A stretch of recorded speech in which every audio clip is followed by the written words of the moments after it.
उचगावमध्ये झालेल्या लेझरच्या अनुषंगाने 9/9/2024 रोजी मंगेश्वर मंदिरमध्ये उचगावमधील मंडळातील अध्यक्ष उपाध्यक्ष यांची करवीर विभागाचे DYSP सुजित क्षीरसागर साहेब व गांधीनगरचे सहाय्यक पोलीस निरीक्षक दीपक जाधव यांच्या मार्गदर्शनाखाली मीटिंग आयोजित केली होती। लेझरमुळे उचगावमधील तरुणाला झालेली इजा लक्षात घेऊन पोलीस प्रशासन ॲक्शन मोड पाहायला मिळत आहे। पोलीस प्रशासनाकडून उचगावमधील तरुण मंडळातील अध्यक्ष उपाध्यक्ष यांना करवीर विभागाचे DYSP सुजित क्षीरसागर यांनी आता पोलीस प्रशासनाकडून काही नियम अटीमध्ये वाढ केली आहे। त्याचे पालन गावातील तरुण मंडळांनी करावे असे सांगण्यात आलं व लेझर लावण्यात पूर्णपणे बंदी घालण्यात आली आहे आणि जर कुठल्या मंडळाने जबरदस्तीने लावण्याचा प्रयत्न केला तर ट्रॅक्टर साऊंड मालक, लाईट मालक व त्या मंडळातील अध्यक्ष उपाध्यक्ष मंडळातील कार्यकर्ते यांच्यावर कायदेशीर कार्यवाही केली जाईल व ट्रॅक्टरवर पाट लावून नाचतात ते पण या वेळेस लावल्यास तरी सुद्धा त्या मंडळावर कारवाई होणार आहे। हे अध्यक्ष उपाध्यक्ष यांनी आपल्या मंडळातील अतिउत्साही कार्यकर्ते सभासद यांना आपण पोलीस प्रशासनाकडून घालून दिलेले नियम अटींचे पालन केले पाहिजे असे सांगण्यात यावे। मंडळातील अध्यक्ष उपाध्यक्ष यांनी करवीर विभागाचे DYSP सुजित क्षीरसागर यांना असे सांगण्यात आले की मागील वर्षी झालेल्या पोलीस प्रशासनाकडून चुका यावर्षी व्हायला नको असे सांगण्यात आले। करवीर विभागाचे DYSP सुजित क्षीरसागर यांनी गावातील तरुण मंडळांना सांगण्यात आले की मागच्या वर्षी झालेल्या चुका यावर्षी होणार नाहीत असे पोलीस प्रशासन नियोजन केले आहे। गावातील मंडळांना सांगण्यात आले। गावातील तरुण मंडळातील अध्यक्ष यांनी पोलीस प्रशासनाला सांगण्यात आले की मिरवणुकीमध्ये ज्या मंडळांनी नंबर प्रमाणे सहभाग घेतला आहे त्याच मंडळांनी त्या नंबरवर आपले ट्रॅक्टर ट्रॉली आणून लावावी। जो मंडळ या मिरवणुकीत येणार नाही त्यांच्या मागील नंबर पुढे घेतला जाईल। दुसरा इतर कोणाला पण मधी घेतलं जाणार नाही। जर तसे झाले तर त्या मंडळावर कायदेशीर कारवाई केली जाईल असं सांगण्यात आलं। विसर्जन मिरवणुकीमध्ये वाहनांची पण गर्दी होणार नाही याची मंडळातील अध्यक्ष उपाध्यक्ष यांनी दक्षता घ्यावी। 3 ते 4 वाहनांच्या वर जास्त वाहने मिरवणुकीत लावली गेली तर त्या मंडळाला मिरवणुकीत प्रवेश करता येणार नाही हेही सांगण्यात आलं। पोलीस प्रशासनाकडून घालून दिलेले नियम अटींचे पालन करून मिरवणूक पार पाडावी हे गावातील तरुण मंडळांना सांगण्यात आलं। त्यावेळेस उपस्थित करवीर विभागाचे DYSP सुजित क्षीरसागर, गांधीनगरचे सहाय्यक पोलीस निरीक्षक दीपक जाधव तसेच उचगावचे लोकनियुक्त सरपंच पैलवान मधुकर चव्हाण, उपसरपंच तुषार पाटील, उचगावचे पोलीस पाटील स्वप्नील साठे, तंटामुक्त अध्यक्ष संजय निगडे, सामाजिक कार्यकर्ते नामदेव वाईंगडे, सूरज पाटील, गावातील मंडळातील अध्यक्ष उपाध्यक्ष आदी उपस्थित होते। बरोबर आहे। आता रीडिंग पण घेतली असते माझ्यामध्ये, आगमनाला एवढे रीडिंग नाही घेतली उचगावचे आणि विसर्जनाची मिरवणूक उचगावची मोठी असते त्यामुळे आम्ही रीडिंग घेणार त्यावेळेस। कसं आहे, कायद्यानुसार ध्वनी प्रदूषण नियंत्रण जो कायदा आहे आपला त्याच्यानुसार तुम्हाला मर्यादा दिली आहे 75 डेसिबलच्या वर वाजवायचं नाही। आता मी काल मनेरमाळ्यामध्ये जेवढी रीडिंग घेतली त्या प्रत्येक डीजेच्या समोर जाऊन रीडिंग घेतली 120-125 आली रीडिंग। मग हे कायद्याला धरून नाही, म्हणजे 75चा आम्ही 90 ठीक करू शकतो। 75चा आम्ही डायरेक्ट 120-130 डेसिबल पर्यंत वाजत असेल तर त्याचा त्रास कसं तुमचं एज नाचण्याचं आहे। तुम्ही जे तरुण आहे आता, पण तुमच्या आजूबाजूला जे काही गावातली मंडळी असतील, इतर काही ज्येष्ठ वर्ग असेल त्यांना किती त्रास होतो किंवा ते कानाला जो किर मारतो ना पहिल्यांदा डीजे चालू झाल्यानंतर त्याचा किती त्रास होतो हा मी भोगला आहे कागलमध्ये आता मागच्या शिवजयंतीच्या मिरवणुकीत। त्यामुळं अशा वेळेस आम्हाला कारवाई करण्याशिवाय गत्यंतर राहत नाही। माझं सांगणं काय आहे की आम्ही तुम्हाला लावू नका म्हणतोय का, काय म्हणतो तुम्ही लावा तुमच्या पद्धतीनं जे कायद्याच्या मर्यादा दिलेल्या आहेत त्या मर्यादेमध्ये तुम्ही आवाज ठेवावा आणि नाचावा, आम्हाला अडचण नाही। पण ती मर्यादा ओलांडली की तुम्हालाही राग वाटायचं कारण नाही। आम्ही त्याच्यावर जर गुन्हे दाखल केले सरपंच आहे तर तुम्हाला आणि मंडळांना काय वाईट वाटायचं कारण नाही। नियमाला धरून आम्हाला कार्य करावं लागतं, आम्हाला देखील वर उत्तर देणं बंधनकारक आहे बाकीच्या जनतेला। दुसरा विषय, उचगावमध्ये काल परवा ते आदित्य मोडके नावाचा प्रवर्ग आहे कोणतं, तो मिरवणूक बघायला आला आणि ते मिरवणूक बघत असताना लेझर जे आहे तुम्ही जे वापरता, मनेरमाळ्यात पण लेझर होते त्या दिवशी आम्ही बंद केली उचगावमध्ये कधी लेझर आली मला काही माहीत नाही, मी आलो नव्हतो या साईडला. मणेरमाळ्यामध्ये आगमन मिरवणूक असल्यामुळे मी तिकडे होतो.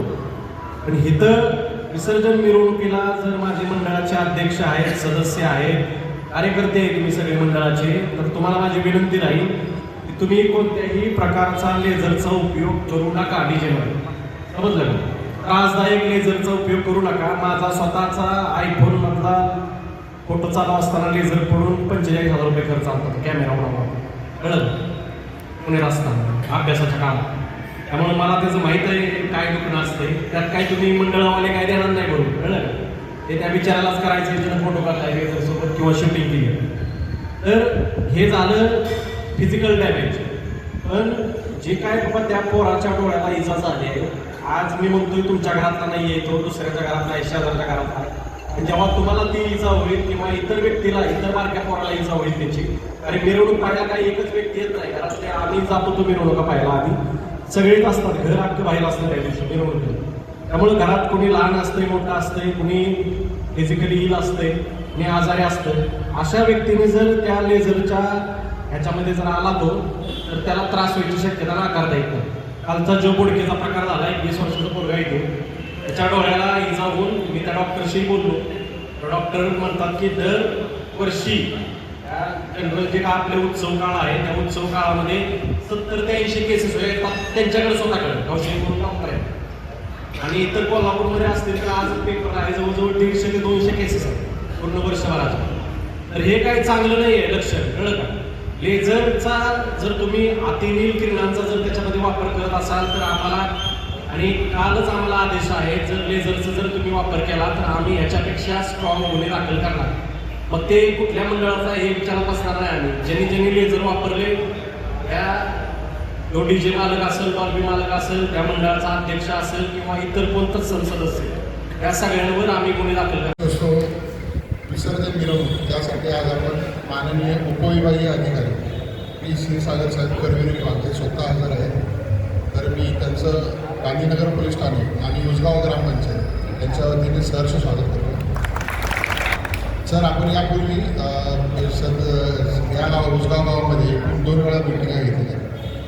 पहिली मिटिंग ती गणेशोत्सव कशा पद्धतीने साजरा करायचा त्याचा नियम आहे. आणि दुसऱ्या मिटिंगला सर आपण लॉट पाडलेले, एकूण 32 मंडळांचे लॉट पाडलेले आहेत आणि ते सर्व मंडळांना, सर्व कार्यकर्त्यांना मान्य आहे. आणि त्या अनुषंगाने सर आपण दिनांक 12 रोजी संध्याकाळी 4 वाजता साईबाबा मंदिर येथून मिरवणुकीची सुरुवात करणार आहे. तर सुरुवातीला पहिली जी 4 मंडळं आहेत ती पारंपरिक वाद्यवृंद आणि त्यानंतर मग 5-6 असे डीजे डॉल्बीची मंडळ आहेत. तर ते शेवटपर्यंत विक्रमनगरपर्यंत त्यांची ती हे जाते, की बॅकलॉगपर्यंत जातो. आणि 4 वाजल्यापासून जे सुरू होणार तर प्रत्येकाला इथे सर समोर मंदिर प्रत्येकाला मानाचा नारळ दिला जातो. तर प्रत्येक मंडळाची आणि कार्यकर्त्याची इच्छा असते की आमच्या मंडळाला इथे येऊन कमी 10 मिनिटं तरी इथं नाचायला मिळावं आणि इथं वाजवायला मिळावं आणि आम्हाला मानाचं नारळ मिळावं. म्हणजे जो पण काही जणांची अशा तक्रारी आहेत की जी पुढे राहणारी जी मंडळ आहेत तर त्यांनी आम्हाला सहकार्य करावं. कारण जो पुढे आहे तो त्याच्या हिशोबाप्रमाणे हळूहळू म्हणजे त्याला तो मागचा विचार करत नाही. तर त्या अनुषंगाने सर्व मंडळांना माझी विनंती राहील, खास करून सरपंचांच्या मंडळांना, कारण त्यांच्या मंडळामध्ये जास्त कार्यकर्ते आहेत. तर त्यांनी सर्व उसगाव गावातील सर्व कार्यकर्त्यांचा मान राखून आपलं मंडळ पहिलं पुढे घेऊन जावं, जेणेकरून मागचं मंडळ राहणारच नाही, थांबणारच नाही. आणि त्या अनुषंगाने जर आपण तशी पद्धतीने जर उत्सव साजरा केला तर शेवटचं मंडळ इथे 11:30-12:15 आहे आणि आपलं 12च्या सर्व गणेश विसर्जन आपलं चांगल्या पद्धतीने साजरं होईल. सर्वात महत्त्वाचं की काल रोजी परवाच्या दिवशी आगमन दिवशी मणेरमाळा या ठिकाणी लेझर लाईटमुळे एक व्यक्ती आहे की त्याच्या डोळ्याला इजा झालेली आहे. तर लेझर लाईटचा कोणतेही मंडळ वापर करणार नाही. लेझर लाईटचा वापर केला तर गुन्हा दाखल होणार आणि लेझर लाईटचा जो सिस्टम आहे ते सगळं पोलीस स्टेशनला त्याच वेळी जमा करणार. तुम्हाला आम्ही वापरायला पण देणार नाही किंवा मी बोलेल की नंतर गुन्हा दाखल नंतरच होणार, पण त्याच वेळी ते घेऊन जाणार. विदाऊट सिस्टमचं तुम्हाला गणपती तुमचा घेऊन जावा लागेल. त्यामुळे कोणीही लेझर लाईटचा वापर करणार नाही. दुसरं डीजे डॉल्बीचा जे वापर करते त्याची जी आवाजाची मर्यादा असेल ती आवाजाची मर्यादा ही तुम्हाला दिलेल्या नोटीसमध्ये त्या डेसिबलच्या मर्यादातच राहून तुम्ही आवाजाची वापर करणार आहात. प्रत्येक मंडळे कुठेही गाणी पूर्वक न थांबता हळूहळू का होईना पण पुढे चालत राहावं. हिरकणी न्यूज करिता विजय शिंदे, उचगाव, कोल्हापूर. चालू घडामोडींचे अपडेट्स जाणून घेण्यासाठी आपल्या हिरकणी न्यूज चॅनलला सबस्क्राईब जरूर करा. लाईक करा, कमेंट करा आणि शेअर करा. बेल आयकॉनवर प्रेस करा आणि नोटिफिकेशन्स मिळवा.